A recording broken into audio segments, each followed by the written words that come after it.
Fire away. How easy for your guys? You tell me. I mean, can your guys just get past the, giving up 52 points? However many they give up, just kind of easily? Absolutely, we can and we will. We're 1 month down, 4 weeks into it. We took a whooping. That's what happened. I mean, we did not play good enough to win, obviously. Those games are tough to swallow, but you move on from it. I mean, you run into some of those games sometimes, and you have to learn from your mistakes and move forward. And right now, we're at a stage of 4 weeks of live football that we've tested the defense in.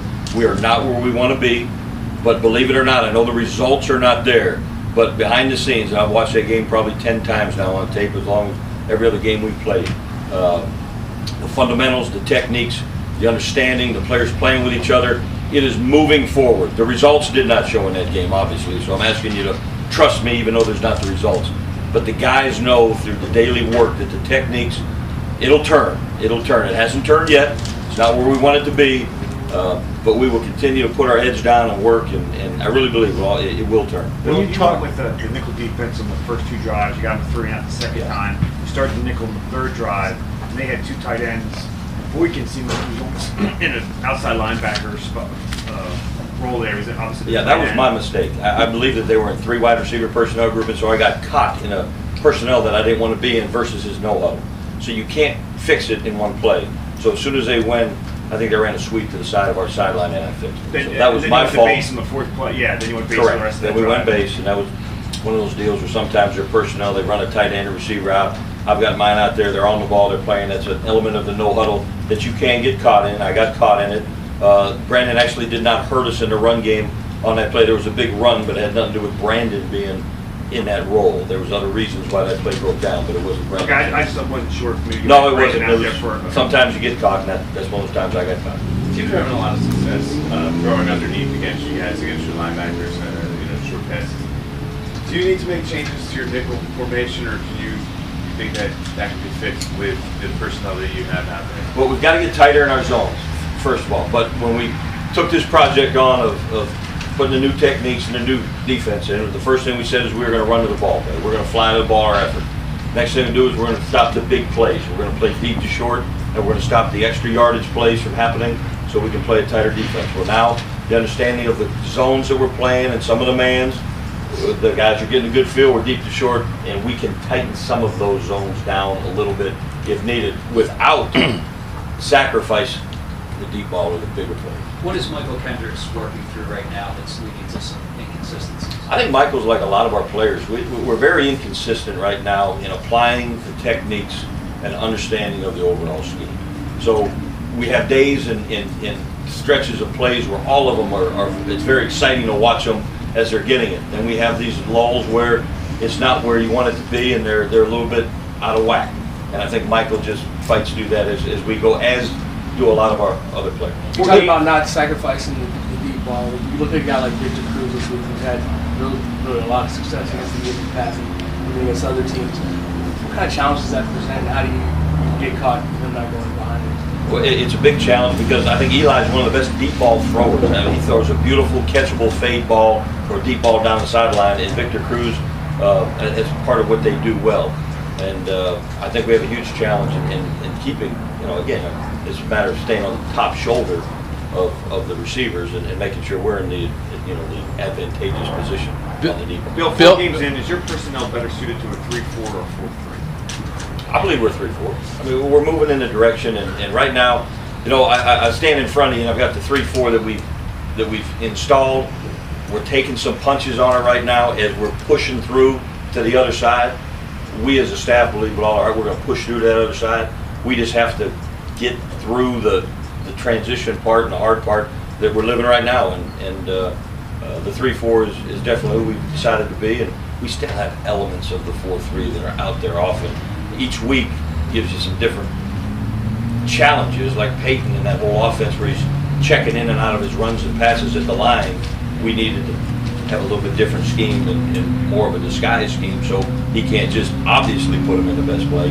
We made him read it as he dropped back. He did a great job, but still, that was the element. Bill, after 4 games, what are your thoughts on the level of talent on the defense? We've got the talent. We just have to get them playing together within the scheme. I don't care what you run, a wide 9 or a 3-4-2 gap. Every player playing his technique, they're all attached to each other. The defensive linemen's techniques are attached to the linebacker's technique or attached to the safeties. And when you have inconsistency in any one spot, the defense breaks down. It doesn't matter the scheme. It matters that the techniques within the call, within the scheme, are played as 11 as one. We always talk about it. And that's where we have to get to, and we're not there yet. And that's probably what shows up more than anything else is an inconsistent spot here or there where the technique didn't fit the other one, and somebody's got to make up for the person that's not in their gap or in their assignment. And it is moving in the right direction. It is better each week as far as that goes. Bill, how do you explain the lack of production from Trent Cole, and do you think that you can maybe utilize Brandon Graham in sync with him a little bit more? Do you think we might see a little bit more Brandon? When you talk about production, are you talking about pass rush? In the pass rush area, we have faced two offenses where the ball is out about as quick as it can be, San Diego and Denver. So some of it is a product of who we're playing and how quick it's coming out. I think both of them are doing a lot of, there's a lot of disruption when you watch Trent on every play. Now, he hasn't had the sacks, but the disruption, the quarterback hits, getting there has been up there. Now, the other element here against Denver, we're rushing from a two-gap alignment. I'm well aware that that's harder to pass rush, obviously, than when you're wide and an edge and cutting it loose. Part of that in Denver, again, was about disguise of what we were doing for Peyton. So we just didn't line up and say, okay, here comes our pass rush, you do what you have to do. So there was elements that I've put them in some techniques that aren't always advantageous to pass rush, and there's other times they are. And the production, I think, is going in the right direction. And again, we have to continue to try to put them in. Is that why we didn't see a lot of Vinny in the first half or third quarter, much in the third quarter? Because Well, you we had a lot were out of a two-gap scheme you were trying to... Yes. Basically, in a nutshell, we weren't wide and cutting it loose and ripping, and a part of that was so we could try to keep them on the heels with our disguise of how many rushes were coming and where they were coming from. Everything in these schemes and game plans is a give and take. And when you face these guys like Peyton, what are you giving up and what are you taking away? What are you weakening on your own defense? What are you strengthening? And you play that game and you go along and we threw the best plan that we believe would help throw them off and slow them down, and it did. How similar is Eli to Peyton in terms of changing plays at the line? I think he has the ability to change plays, and he does. I don't know because I'm not in their playbooks, but Peyton runs the offense, calls the game from the line of scrimmage. He's in and out. There's no play call. He tells everybody after he gets his look. I think in New York it's a little bit different. I think there's play calls that are called in with a couple options for Eli to switch in and out of, I believe. Bill, when you play deep to short, that opens up the underneath a little bit if you're not getting that pressure. Yes, it does. And so do you have to adjust? Are you looking down the road and saying, I may have to adjust and not play deep to short in some certain situations? And obviously you do some, but playing against a guy like Peyton, who obviously is supremely talented at getting the ball out. It does adjust each week, and I know it's frustrating, and trust me, no one's more frustrated than me watching first downs happen. But when you give up, like for instance, the first play of the game, we were not deep to short in the zone, and it ended up being a 30-yard gain. That is not what we want. There was an open check down there for him. If he'd have taken that at 5, it would have been more advantageous in the zones. Now, mans and zones you move in and out of. And in our zones, we don't want to get the deep one. We want them to check it down. If I want to take away the low check downs, I man them up. Then everybody's low on a man, and now it's man on man, and you go for matchups from there. You still got to get pressure though in that situation. Absolutely, either zone or man. Pressure is what you're looking for. And again, I held the guys back a little bit in our odd front as far as rushing the passer. The ball's coming out so quick anyway. We blitzed a limited number of times, and when we did blitz, we got the bubbles and we got all the stuff that you don't want. It's a numbers game. How many are you bringing, and if he does his bubble, then they've got more blockers than we have defenders. So there's that game going on, and that's kind of where that game took. Do you expect to have Patrick Chung back this week? And if so, will Earl Wolf continue to start? Earl Wolf is going in a positive direction. He's still making his rookie mistakes. Patrick Chung is day to day. I really don't know the injuries he's dealing with. It's really a wild card.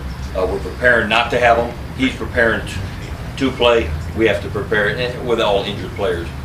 Schematically, you prepare for not having them, and at the same time, they're preparing to be there. Bill, are you bothered by the fact that there hasn't been an interception since the opening game, or is that just a product of everything else not being quite there. No, we have to be a turnover team, and our turnovers are not high enough right now. We've got to work on that. We talk about it a lot. We try to get our hands on as many balls in practice as we can, but it's not. We've got to increase our turnovers and give our offense more possessions, just like the 3 and outs and getting off the field. The defense has to increase its production for the team to succeed. I really believe that, because we've got to get the ball in our offense's hands more often than we are doing right now. Phil, there were some plays in the second quarter against the Broncos when there was a pretty large gap between Cox and Cole. Cole is standing up pretty far outside, and is that Kendrickson's responsibility there, or is Cox asked to clog that hole? I mean, they got some. I'm not positive the exact play. I think I know what you are. Where Trent got upfield too high. It widened the hole, and it shouldn't be up that high. We have to tighten and squeeze that down. There's some little technique things like that you're talking about. It puts Michael in a huge bind. So some of that was a pass call. And one of the dilemmas you run in when you play Peyton, you make a pass call, he checks to his run. You make a run call, he checks to his pass.